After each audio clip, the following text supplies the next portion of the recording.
హైదరాబాద్లోని ఎల్బీ స్టేడియంలో sports cultural meet 2026 పేరిట నిర్వహిస్తున్న పోటీలకు తెలంగాణ ముఖ్యమంత్రి రేవంత్ రెడ్డి, ఉప ముఖ్యమంత్రి మల్లు భట్టి విక్రమార్క, మండలి చైర్మన్ గుత్తా సుఖేందర్ రెడ్డి, మంత్రులు, ఎమ్మెల్యేలు, ఎమ్మెల్సీలు సహా పలువురు హాజరయ్యారు.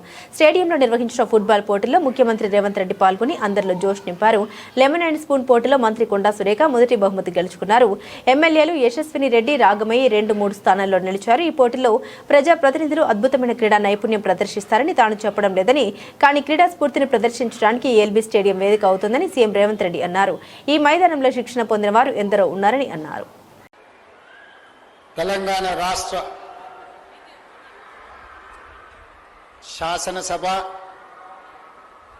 శాసన మండలి సభా సభ్యులకు బడ్జెట్ సమావేశాల సందర్భంగా క్రీడలను,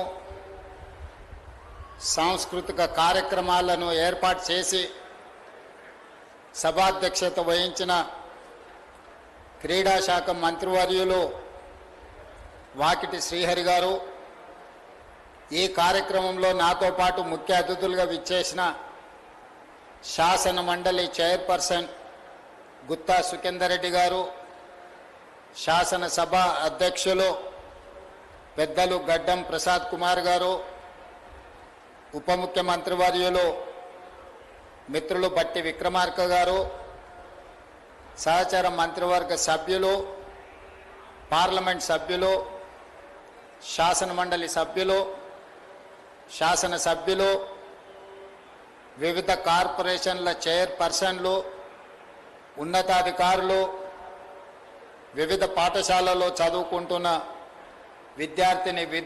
విద్యార్థులు, పాత్రికేయ మిత్రులు ఈ కార్యక్రమంలో పాల్గొని తెలంగాణ రాష్ట్రం ఒక ఆరోగ్యకరమైన రాష్ట్రం, క్రీడా స్ఫూర్తితో నడుస్తున్న రాష్ట్రమని తెలియజెప్పడానికి విచ్చేసినందుకు మీకు అందరికీ మనస్ఫూర్తిగా ధన్యవాదాలు, కృతజ్ఞతలు తెలియజేస్తున్నా.